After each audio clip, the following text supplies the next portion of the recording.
Welcome to the Toffee Blues, your source for all things Everton, and welcome to the extra time for Man United 2, Everton 0. We're going to be looking back on a pretty dismal performance, a pretty dismal result that leaves us still in the mire, basically. Paul, just going to go straight to it, basically. It was just, we weren't expecting much from this anyway, where we were still a bit underwhelming. No, this and the City game that we play in a few weeks are the only two games between now and the end of the season where it was safe to assume we were not going to get anything, or you shouldn't be too worked up if we don't get anything. I mean, obviously, you always hope we can pull something off on the day, but I wasn't expecting even a draw because Manchester United are in good form at the moment. They've got a few players who are flying like Rashford. I know they were missing Casemiro and players like that, but we've got injuries. We didn't have any player, I thought, who would necessarily worry Man United. If you're a Man United fan, I'd be looking at that Everton team thinking, what player have they got there that's going to hurt us? So, as you said, it leaves us still in the mire. But if you'd have said to everybody who supports Everton after the Chelsea away game, Spurs are home and United away, you just won't be in the bottom three, even if it's just on goal difference. I think everybody would have took that before those three games. So 2 points out of those three, it's not great, but it's not a disaster either. So we've just got to take what we got and go on to the next game now, which is on Saturday, which is probably one of our more winnable ones between the end of the season and now. Yeah, it becomes a much win after that. Obviously, the thing what concerned me it was the nature of the performance. I thought we were really wide open, which I've never seen before under Sean Dyche since he come in. It reminded me a lot of some of the nonsense we saw under Lampard, the way the defence was just being carved open. I don't think it was necessarily Sean Dyche sent the players out telling them to be more adventurous and to forget about the defensive duties. I don't think Dyche is that type of manager where he just rolled the dice for the sake of rolling the dice. But his options were limited, weren't they? He obviously didn't feel that James Garner was ready to start. Takore, the big idiot, made himself unavailable. Dominic Calvert-Lewin obviously didn't even make the playing squad again. So he basically just had to work with what he had, Dyche. And I agree, though, that defensively we were not good enough. We were nowhere near on the level we were when we went away to Spurs, when we went away to Chelsea, and like we were against Spurs. The defence was, I think it was probably one of the poorer showings we've had under Dyche so far. But if we were going to have a really bad show, and we might as well have it in a game that, even if we'd have played really well, we were unlikely to get anything anyway. So if that's the worst performance between now and the end of the season, then you'd have to believe that we're probably going to pick up quite a few more points between now and then. If we keep playing like that, I don't think we're going to win another game, but I want to believe that that's just kind of the bad showing out of our system, and we'll be better in the weeks going forward. But yeah, I was disappointed, but I kind of understood as well, considering Dyche's hands were tied a little bit. Yeah, I mean, our hands have been tied all season because the recruitment's been appalling, and the lack of funds at the moment is just a bit of a joke. Yeah, we could talk about. We've said this a million times. We can talk about it till we're blue in the face. It's not Dyche's fault that the boards are just, unbelievably bad. It wasn't even Lampard's fault, no matter what you think of Lampard. We've had so many managers who've just been completely hamstrung by the ineptitude above them. But the situation is what it is, and we just need to roll our sleeves up now and do what we can, because there's still points. We're still good enough to get enough points between now and the final day to stay up, and if not comfortably, then stay up without too much anxiety. I still think it'll go down to the final day, but I think we've got, as things stand, the squad's got enough in it to be safe before the final day. I think we need 9 points to get to 36 to be all right, and I think we can get to 36 in how many games we got left? 8. I think 9. I think. No, hang on, no, 8. Yeah, 8. Yeah, we've played 30 and we've got 8 games. But this way, we need 9 points out of the next 8 games. I think we can get 9 points out of the next 7 games. Personally, the run we've got coming up, but as long as we stay up between now, as long as we stay up, then we can.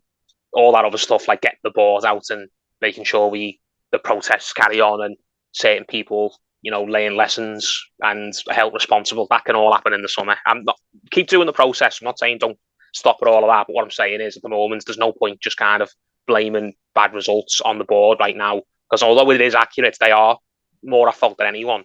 It's not going to help us get results on the pitch. We've just got to take the rough with the smooth as best we can.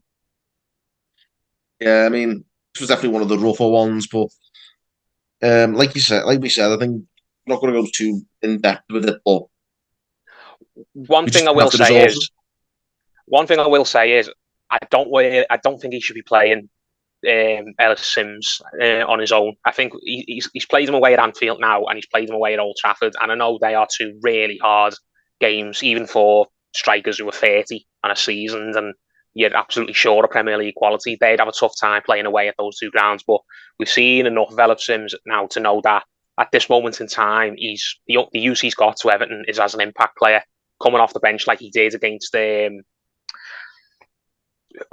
was it Leeds? I think it was. He came off the bench against Leeds and he played really well. He got us up the pitch and put Decore clean through, and he should have scored. And again, he came off the bench against Chelsea and got the crucial equaliser for us.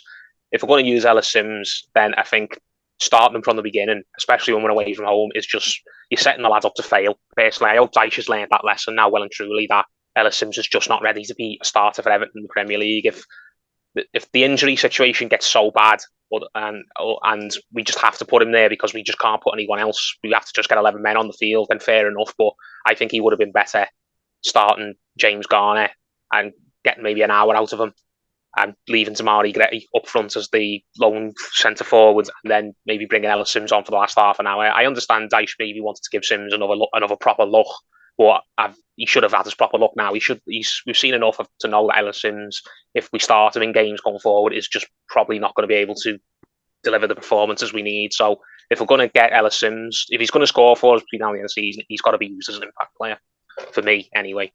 Yeah, I'm hoping that for the Fulham game he reverts to type and keeps the 4-5-1, even with Gray as the lone striker, and like you say, bring in one of those midfielders, Garner or Tom Davis or someone, just sort of stick to what we were already doing. That was working quite well. Just play the low block. Just that's all we've got. That's all we can do, and that's something that Sean Dyche teams do very well, and something Everton have been doing consistently well for the last few months. Really, just play a low block and be horrible, and play the percentages, and go in hard for tackles. Keep your head, and just look to. I'm trying to think of the best way to say it. Don't overthink it, because when we're just going to play Ellis Sims, if we're going to just be pinging the ball up top to him from the first minute and hoping that he can get a lucky bounce or he can knock it down for somebody, then what kind of strategy is that, really? We're not going to be getting any success if we do that against Manchester City, or if we do that against, I don't even think, Crystal Palace when we go away there in a few weeks. They've got big strapping centre-halves. Ellis Sims is not going to get much joy against teams like that. So I'm hoping Sean Dyche just goes back to what's been working for us largely, just plays the low block, even in the home games. As long as we don't lose anymore, there's the City game, obviously, which is maybe a write-off, but as long as we don't lose any more games, then we should get enough points to get over the line. Yeah, I mean, we've got 8 games, even like if it was 8 draws, we'd end up with 35. That might be enough. It might be. I think 36 is the number. We just need, for me, 3 wins or 2 wins and a few draws. But you never know. Maybe we'll need more than that. Maybe we'll need less than that. It's just so tight down there. West Ham have rebounded and got a win. Leicester are in free fall, aren't they? And they've just hired that Dean Smith to come in with Shakespeare and John Terry. Who knows what impact he'll have, if he has any impact. But suddenly Leicester look like they could be nailed on to go down. I didn't think Leicester were going to be in any trouble a month ago. I thought Leicester would have had enough to get away from it. But lo and behold, a few weeks after I thought that, they've sacked the manager, they've brought in an uninspiring appointment, and they just look like their heads have completely gone. West Ham, the opposite. You thought after that thrashing they got against Newcastle that their season would just collapse on itself, but they went and got a crucial away win with a clean sheet as well. You can't write off Moyes, so we just need to be grinding, and even if it means taking a draw instead of a win here and there, it's probably not the end of the world. So, and the best way to just grind out points is to play a low block. Yeah, I mean, it's the only thing that we're really capable of as a side. We haven't got the tools to do anything else, so it has got to be that regardless, in my opinion. I think that's what Dyche needs to realise, that what he was doing was working fine. Go back to basics. Man United was an experiment that, let's be honest, has failed But go back to what was working before that and just try and, like you say, grind out a few points.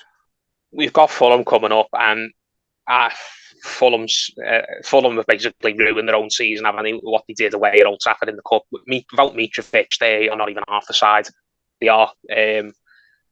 We've got to be beating Fulham. Absolutely no excuses. We don't take three. That's probably the only game between now and the end of the season where I would say, no, if you'd offered me a point beforehand, I'm not even tempted to take it. We've got to win that, considering what's going on. If we win that, then and we get a couple of results around us go our way, then suddenly we're not away from the relegation zone, but we're starting to put a little bit of daylight between us and the relegation zone, aren't we? Because a lot of other teams have got hard games coming up. I can't remember which they are, but I'm pretty sure nearly everyone else in and around the bottom 5 or 6 plays a top half side, don't they? Somebody plays City, somebody plays United, somebody plays Liverpool. I can't remember what order it is, but Leeds have Liverpool, I think. And, Leeds have Liverpool. I think Leicester have got one of the Manchester teams. Leicester have City, I think Forest have United. And I think West Ham have Arsenal or something. If all of those teams lose and we win against Fulham, then that's an absolutely smashing weekend. And we put 3 points and goal difference. We put proper daylight between us and the bottom 3. And as I said, if we can just get away from the bottom 3, if we can go into the final last 2 fixtures, or maybe the last fixture of the season, not knowing that, without the pressure of knowing we've got to win to stay up, we've got a little bit of wiggle room, then that'll just make everyone feel so much better. The players, the staff, the manager, the fans, everybody. So let's just get that win on the Saturday that's coming up, and then we can sort of take every game as it comes from there. Yeah. Well, yeah, we won't really labour the point on this one. It's a game that's best forgotten pretty sharpish, so we'll leave it at that. Man United 2, Everton 0. Let us know your opinions on the game, guys. Get a comment coming in. Give it a like and subscribe. And until next time, guys, thanks for tuning in on the Toffee Blues.